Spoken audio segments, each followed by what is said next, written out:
Hello, hello, hello. Hello, everybody. I hope you're all doing well. I only have 27 minutes. I don't imagine that this will take longer than 27 minutes. I don't think it'll take even 10 minutes, but who the fuck knows? I like to talk, but that's all I have on my camera battery, and I can't find my fucking charger, so I'm going to do this quick. But I had an intuitive message. I want to teach you, or rather, I want to assist you, because I don't claim to be an all-knowing man about this. We're going to put the monkey to the side for a second, but we're going to bring him back. I want to assist everybody in understanding what shadow integration is. Now, anyone who reads Carl Jung will know what shadow integration is, but for the probably majority of you who do not read Carl Jung, by the way, read Carl Jung. He's fantastic, very, very intelligent man. He'll rework your brain. He'll help you understand. But anyway, what is a shadow? So a shadow is something that everybody has. Everyone has their own base personality and this idea of who they are, Like I would say, I'm me, my name is Aaron, and I have these characteristics. I'm a musician, I like to explore, I like to travel and everything. Bananas I love bananas, I like doing this. I have a list of qualities that I describe myself as, but most people have a list of qualities that they do not like about themselves, that they prefer not to share. And most of the times, those qualities are so despicable to the individual that they prefer not to share them even with themselves, So someone might perhaps have fits of rage, or perhaps someone might have extremely, especially if you're raised in a strict religious environment that kind of prohibits this kind of behavior. Perhaps you have very devious, I suppose, in the situation, sexual fantasies, and if you're raised in that type of environment that kind of prohibits that, that can be something in your mind that if that ever pops up in your thoughts, you're like, oh, no, push that away, Everybody has these qualities about themselves that which they do not like to discuss, they don't enjoy about themselves, But you will find that these qualities are not always going to remain hidden. You might find that sometimes you're in a conversation with someone and they'll say something that is not very haphazard. They might mention butterflies, for instance. But perhaps you'll notice that when they mention butterflies, you get fucking angry and you feel a rage inside of you like a fire burning with the passion of the Christ. But it's really the devil, how you perceive it. And you slam something off the shelf and you say, fuck you! And you storm out of the room and you compose yourself and you breathe a little bit. And then you think to yourself, why did I do that? That was not me. That wasn't me at all. And perhaps it's not exactly the same situation as that, but we've all been in a situation where we have done things where things seem to have come out of us like a pot of water boiling over when we're not looking and we're not watching the pot, and it spills and it sizzles everywhere all over the fire, all over the flame. And we find ourselves wondering, what in the name of the good Lord is that, and people think that can't possibly be me, that has to be something else. That was something else. Oh, no. That's definitely you. And here's an analogy that I like to use, there are qualities about people that people don't like, and I'll use me as an example. Qualities that I did not like about myself when I was growing up were my rage, my absolute anger, because I was brought up in an environment where I was always, what's the word? I can't think of a better word than complimented, but I was admonished as a child and given many accolades for being very calm, for not ever being rageful, So whenever those feelings kind of boiled up in me, I kind of pushed them to the side.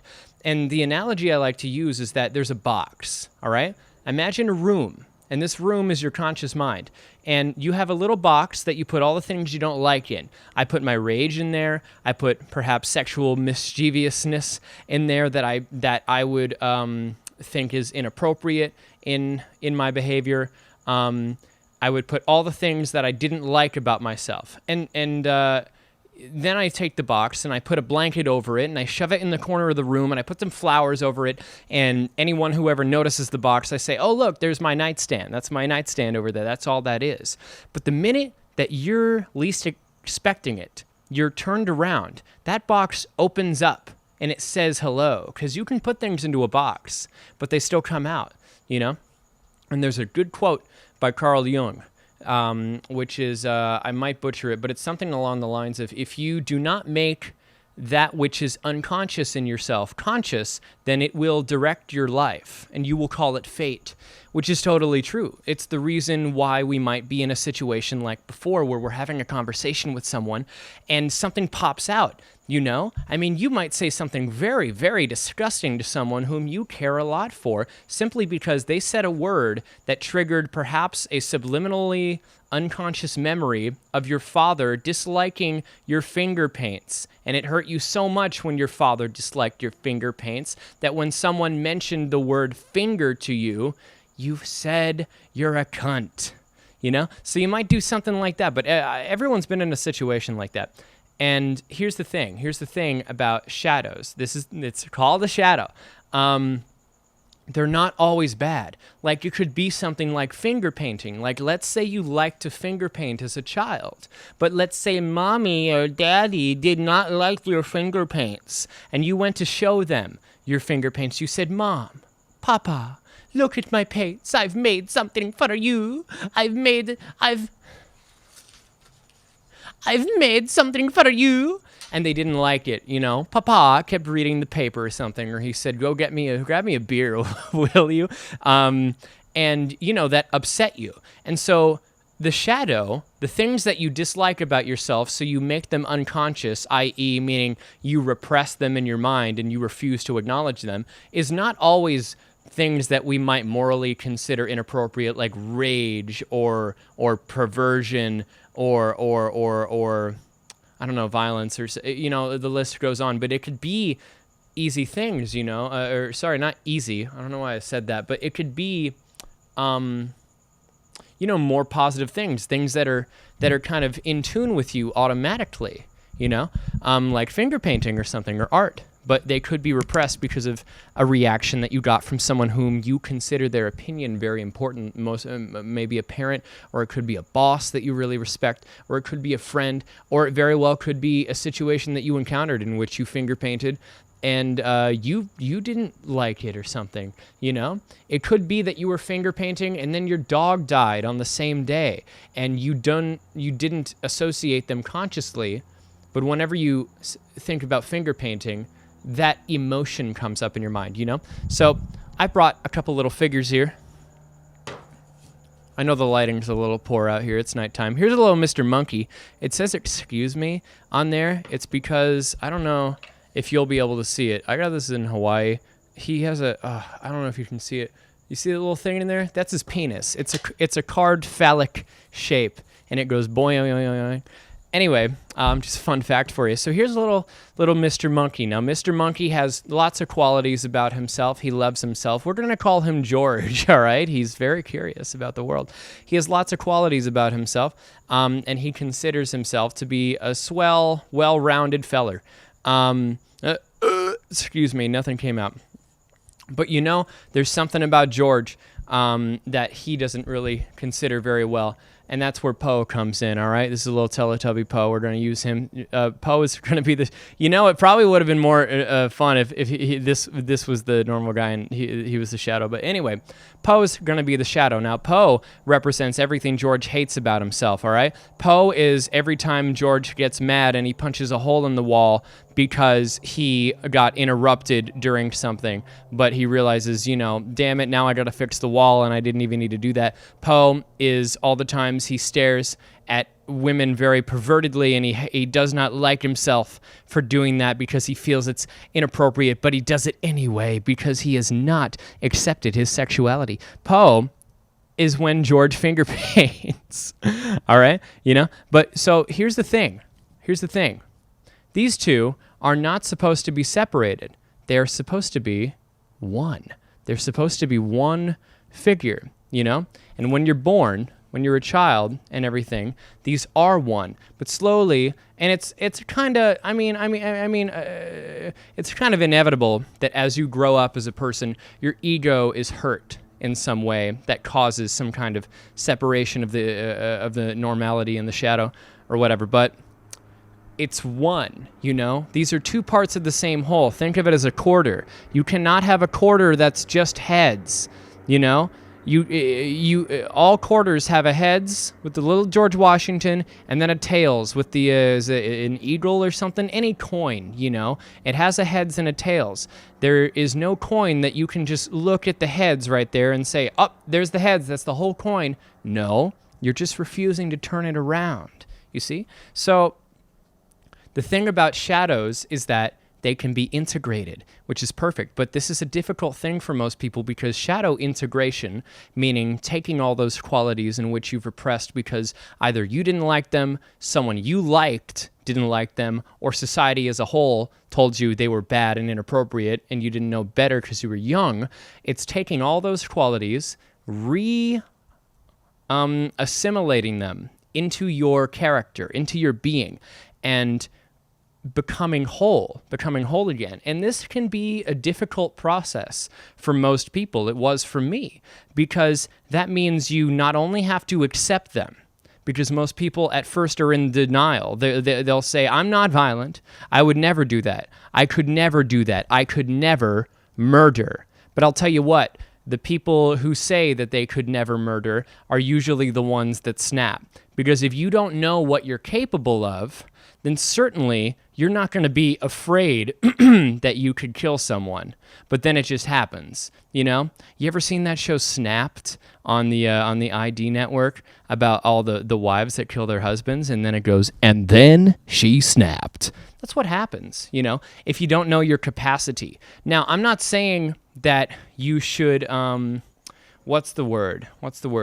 You shouldn't, there's a better word for this, but you shouldn't be okay with it. You shouldn't be okay and be like, yeah, man, I can murder. I can do a lot of stuff, You should be, this is what I do. You don't necessarily have to, but I think it's the best technique. And most people probably would because most people are moral.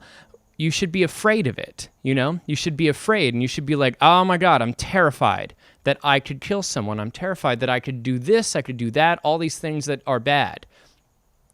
But I know I could. It's the people, never think that you could never hurt a fly, because you could, because you're a human being, and human beings all have the same capacity. Anyway, and that's a scary thought, because when you go down that road, you realize that you could have been a Nazi, which is an incredibly terrifying thought. But you could have been. I could have been.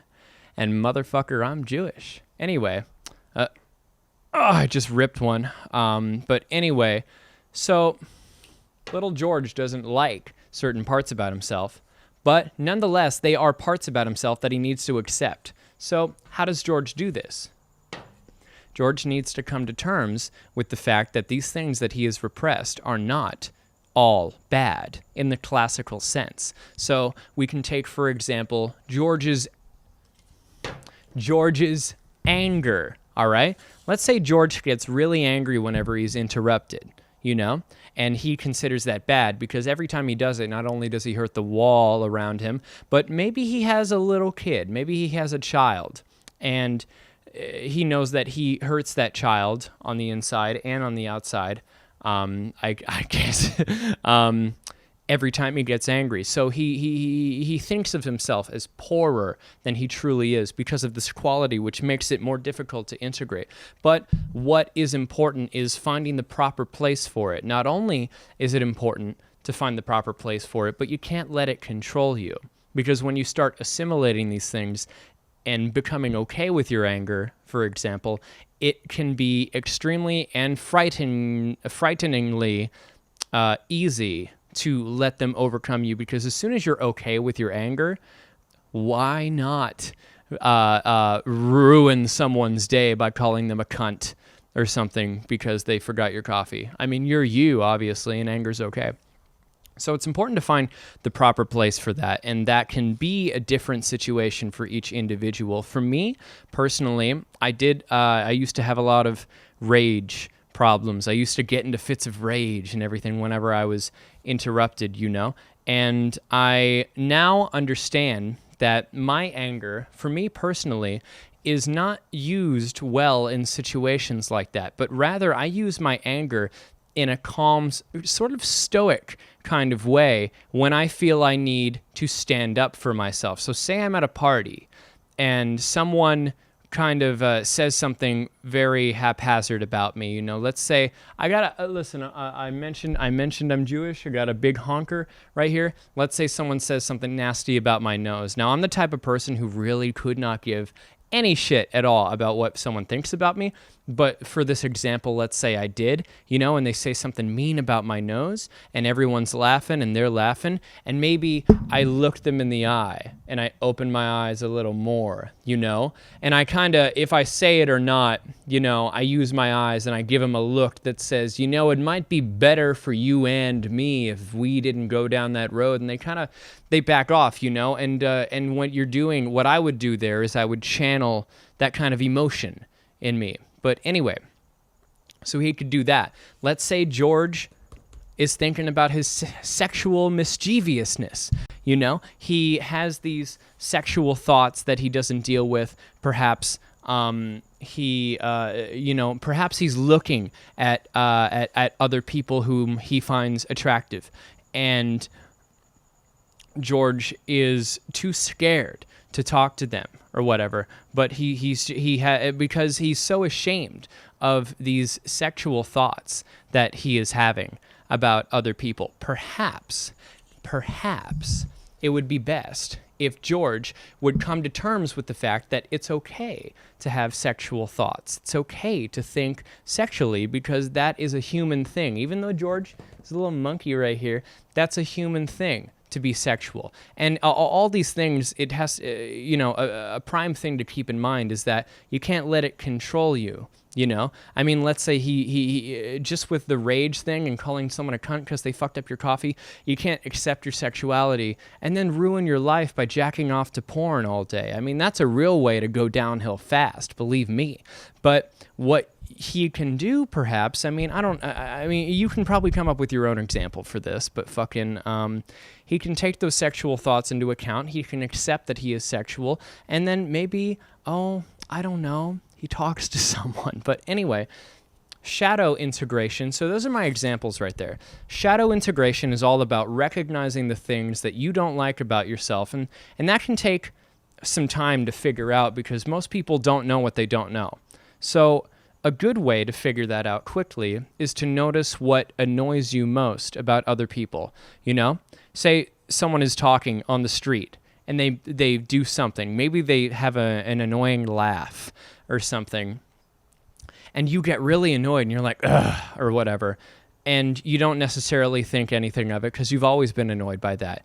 But start noticing your emotional reactions. That's a key point. Notice how you are emotionally reacting to things. And if you notice that, for that example, you might say, why do I get so annoyed when people have a snort in their laugh? And then you think, I have a snort in my laugh. And most of the times what you'll find is the thing that annoys you most about other people is a perfect little reverse Hansel and Gretel breadcrumb trail that you can follow to find out what you dislike about yourself the most. You feel me? Yes, I know you feel me. I bet you feel me. But anyway, so you got to come to terms and understand what you dislike about yourself. And once you kind of have all that around, I would say probably the difficult part is accepting it and loving it. And a good way to find that is to find the proper place for it. How can it provide you with positivity in your life, And how can it uplift you and help uplift others and perhaps even society by the fact that it is helping you as an individual? And sometimes it's difficult with certain things. Sometimes you might come across a part of yourself that, let's say Let's say you have extremely violent thoughts, all right? You have extremely violent thoughts, and you don't know why, you know? And perhaps that leads down a breadcrumb trail, and you realize that you have violent thoughts because it originates from a fear of yours or something. Perhaps you have violent thoughts because you're fearful of violence against you or something, and then you can work that into yourself, you know? I mean, fear was actually a big one for me. I had to learn to accept my fear, and that's something I really disliked about myself because I don't want to say pride myself, but I do. I do pride myself on how confident I am in my own beeswax, you know, in my own thing. And so I had to come to terms with the fact that, yeah, I get afraid sometimes, you know, and that's a very human thing. And my fear sometimes would take control of me. But what I had to learn is that I can't let it take control of me.